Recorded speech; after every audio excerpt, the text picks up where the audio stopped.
नमस्कार, अस्सलाम वालेकुम, सत श्री अकाल, जय झूलेलाल। मैं हूं जी प्रेम मटलानी और आप देख रहे हैं हालात हाजरा का प्रोग्राम हकीकत ये है। इब्तदा में आपसे दरख्वास्त है, चैनल जरूर सब्सक्राइब करें। दोस्तों, भारतीय नेवी के इंडियन नेवी के 8 अफसरान जो कि हकीकत में रिटायर कर चुके थे भारतीय नेवी से, उन्होंने कतर की एक मरीन कंपनी में नौकरी कर ली और वो वहां पर नौकरी कर रहे थे कि अचानक उनको गिरफ्तार कर लिया गया। ये तकरीबन 1 साल पहले की बात है और बाद में कुछ ऐसा पता चला कि उनको वहां की एक कोर्ट ने मौत की सजा सुना दी है। अब उनको क्यों गिरफ्तार किया गया, क्यों मौत की सजा सुनाई गई, इसके बारे में न भारतीय सरकार को न दुनिया की पब्लिक को किसी भी किस्म की क्लेरिफिकेशन दी गई और भारतीय सरकार के लिए तो मुश्किल था, लेकिन उनकी मदद करना तो था और भारतीय सरकार ने अपनी कोशिशें जारी रखी। कहा जा रहा था कि उनके ऊपर ये इल्ज़ाम है कि कतर एक सबमरीन खरीद रहा है। उस सबमरीन की जो डिटेल्स हैं, वो जो भारत के नेवी के अफसरान वहाँ पे नौकरी कर रहे थे, उन्होंने उसकी डिटेल्स जो है ना इसराइल को पास ऑन कर दी है। लेकिन क्योंकि वहाँ पर जो है कोई भी चीज़ ओपन में नहीं होती, कोर्टें भी बंद कमरों में चलाई जाती हैं, लोगों को सजाएं भी बंद कमरों में सुनाई जाती हैं, तो इसीलिए न तो हमें न भारतीय सरकार को इसका कुछ इल्म हुआ कि आखिर उनके ऊपर इल्ज़ाम क्या था और क्यों उन्हें मौत की सज़ा सुना दी गई। लेकिन भारत ने अपनी सही कोशिशें जारी रखी कतर की सरकार के साथ और कोशिश करके वो जो भारतीय अफसरान थे उनको कंस्यूलर एक्सेस पहुंचाया गया, यानी डिप्लोमेटिक हेल्प जो है उनको मुहैया कर दी गई थी। अब तकरीबन इसी महीने के शुरू में दुबई में COP28 हुआ। ये माहौलियाती आलूदगी के बारे में एक इंटरनेशनल कॉन्फ्रेंस है, हर साल होती है। पिछले साल मिस्र के शर्म शेख में हुई थी, इस साल दुबई में हुई और सरबराह कॉन्फ्रेंस है। पूरी दुनिया के ममालिक के जो हेड्स ऑफ गवर्नमेंट है वो आते हैं वहाँ पर। तो जाहिर है भारत की तरफ से वहाँ पर जनाब मोदी गए थे और कतर का जो सुल्तान है अमीर तमीम जो है वो जनाब भी वहाँ पर शरीक हुए और इतना तो हमें देखने में आया कि भारत का वजीर आजम मोदी उसके साथ मिला, उसके साथ बातचीत की। लेकिन क्या बातचीत हुई, क्या उन 8 अफसरान की जो सज़ा है उसके बारे में भी कोई बातचीत हुई, कोई उसका जिक्र निकला, या इसके लिए मोदी ने उनसे कोई दरख्वास्त की, इसके बारे में कुछ पता नहीं चला। लेकिन अब अचानक कल यानी जुमेरात के दिन कल भारत की फॉरेन मिनिस्ट्री ने, एक्सटर्नल अफेयर्स मिनिस्ट्री कहते हैं इधर, उन्होंने ये बताया कि वो जो 8 अफसरान जिन्हें मौत की सज़ा सुना दी गई थी उनकी मौत की सज़ा कम्यूट कर दी गई है। यानी ये अंग्रेजी का लफ्ज़ है जिसका मतलब है कि कम कर दी गई है। अब जाहिर है मौत की सज़ा कम है तो इसका मतलब उन्हें मौत नहीं दिया जाएगा, उन्हें इम्प्रिजनमेंट या कैद की सज़ा होगी। लेकिन इसके बारे में कुछ खुलासा नहीं हुआ कि उन्हें कितने साल जेल के अंदर रहना पड़ेगा। लेकिन भारतीय फॉरेन मिनिस्ट्री ने सीधा सीधा कह दिया कि हम अपनी कोशिशें जारी रखेंगे और हम तो चाहेंगे कि उनको मुकम्मल तौर पर आज़ादी हासिल हो, लेकिन ये सफ़र बहुत लंबा है। अब आप ये जो पूरा जो ये एपिसोड है, भारतीय अफसरान का गिरफ्तार होना, उन्हें मौत की सज़ा सुनाया जाना, इसको आप भारतीय सरकार के या खास तौर पर ये जो मोदी सरकार है तकरीबन 10 साल से है, इसकी जो इसराइल दोस्ती की पॉलिसी है, इसके पस मंजर में देखिए। पहले की जो सरकारें हुआ करती थी,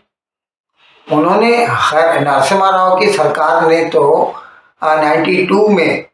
इसराइल को साथ सफारती ताल्लुकात कायम किए थे और ट्रेड वगैरह रिलेशन शुरू हो गए, लेकिन इसके बावजूद कभी भी खुले में भारत ने इसराइल के साथ दोस्ती का ऐलान नहीं किया था।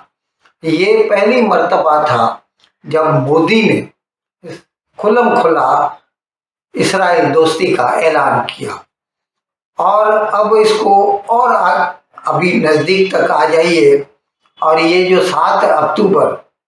तकरीबन 2 महीने होने को आ रहे हैं, ये जो हमास ने इसराइल के ऊपर हमला कर दिया अचानक से और तकरीबन 1400 इसराइली बेगुनाहों को मौत के घाट उतार दिया, इसके पसमंद उसके बाद जो इसराइल का रिटेलिएशन है, उसका गजा के ऊपर हमला है और कई लोगों की जानें गई हैं, अब तक जंग जारी है, ख़त्म नहीं हुई। ये सारी चीज़ें सामने रख के और इसका जो जब ये जंग शुरू हुई 7 अक्टूबर को, तो भारतीय वज़ीर आज़म मोदी ने खुल्लम खुला इसराइल की हिमायत की और हमास की मजम्मत की कि हम इसकी मजम्मत करते हैं कि हमास ने जो है बेगुनाहों के ऊपर अचानक हमला किया, उन्हें कत्ल किया और साथ साथ तकरीबन 250 लोगों को वो यरगमाल बनाकर ले गए। अब इस पूरे बैकग्राउंड में को सामने रखकर आप सोचिए, आमतौर पर देखा गया है कि ये जो मुसलमान मुल्क हैं, भले ही किसी भी इशू पे अगर वो कहीं गलत भी हों तो वो अपने आप को कभी गलत नहीं मानते, एक दूसरे की हिमायत में खड़े हो जाते हैं। अब यहाँ पर वो जाहिर है उनको तो जो है भारत की इस पॉलिसी से जो है मतलब अच्छा नहीं लगा, उनको नाउमीदी हुई है, क्योंकि इससे पहले जो कांग्रेस की सरकारें हुआ करती थी वो तो हमेशा जो है मुसलमानों की हिमायत में बयान देती थी, फलस्तीनियों की। ये अलग बात है कि इवन मोदी सरकार ने भी इतना तो साफ साफ कहा है कि वो जो है 2 कंट्री सॉल्यूशन की हिमायत करता है, यानी फलस्तीनियों के लिए एक आज़ाद मुल्क की हिमायत करता है। लेकिन क्योंकि वो ये जो पॉलिसी है इससे पहले वाली पॉलिसियों से डायमेट्रिकली अपोजिट है, इसलिए बहुत सारे जो मशरक़ वस्ता के, मिडिल ईस्ट के या वेस्ट एशिया के कह दीजिए ममालिक हैं, मुसलमान हैं सब के सब, वो भारत से खफा दिखाई देते हैं। अब हमारे लिए बहुत मुश्किल है, क्योंकि भारत के लाखों लोग हैं जो इन ममालिक में नौकरी करके अपना पेट पालते हैं, और ऐसा नहीं है कि वो लोग जो है वहाँ पर मजदूरी करते हैं, नहीं, वो वहाँ पर बड़े बड़े अफसरान हैं, चार्टर्ड अकाउंटेंट हैं, इंजीनियर्स हैं, डॉक्टर्स हैं, साइंटिस्ट हैं, ऐसे लोग हैं जो वहाँ पर काम करते हैं। और उसके डॉक्टर्स हैं, नर्सेज हैं, जो केरला तो ख़ास तौर पर मशहूर है इसमें। लेकिन उसके बावजूद ये तो हकीकत है ही कि लाखों हिंदुस्तानी वहाँ पर रहते हैं, नौकरी करते हैं, और वो जो ममालिक हैं मिडिल ईस्ट के बोलिए या वेस्ट एशिया के बोलिए, वो 100% या तो अमीर हैं, मतलब क्या कहते हैं, बादशाहत है, सुल्तान है, अमीर हैं, किंग हैं, सऊदी अरेबिया हो, कुवैत हो, दुबई हो, कोई भी मुल्क ले लीजिए, बहरीन ले लीजिए, मोस्टली जो है या 100% वो तो या तो आमिर, या तो सुल्तान है, बादशाहत है, किंगडम्स हैं, या फिर वो आमिर हैं। अपना हुक्म जो उनके मुंह से निकलता है वो वहाँ का कानून बन जाता है। ऐसे में जो हिंदुस्तानी लोग वहाँ पर काम करते हैं वो कितना उन whimsical लोगों के रहमो करम पर है, जो कि दुनिया के माने हुए जो उसूल हैं इंसाफ फराहम करने के, उनके ऊपर यकीन नहीं रखते, खुली कोर्टों में केस नहीं चलाते, बस मन में आता है किसी को भी मौत की सजा सुना दी। तो ऐसे में भारत के लिए ये एक ऐसा मुकाम है कि जिसे फारसी में कहते हैं न जाए मानधन न पाए रफ्तन, यानी हम सिंधी में कहते हैं कि जनरु खणो त जनरु गोरो या पुड़ खणो त पुड़ गोरो। दोनों जानिब भारत के लिए मुश्किल है, उनको छोड़ भी नहीं सकता और उनकी मदद करना चाहे तो वो भी बहुत मुश्किल है। ऐसे में भारत के लिए उनकी मदद करना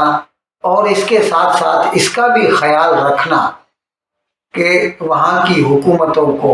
ये नागवार न गुजरे और उनकी वजह से वहाँ पर नौकरी करने वाली भारतीयों की सेहत पर किसी भी किस्म का बुरा असर न पड़े,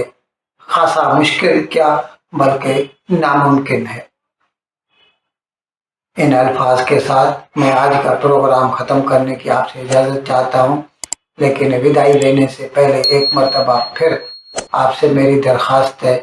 कि जिस किसी साहब या साहबा ने अब तक हमारे इस चैनल को सब्सक्राइब नहीं किया, हज़राए करम इसको जल्द से जल्द सब्सक्राइब करें, प्रोग्राम को लाइक करें, शेयर करें और घंटी का बटन दबाना न भूलें। बहुत बहुत शुक्रिया। खुदा।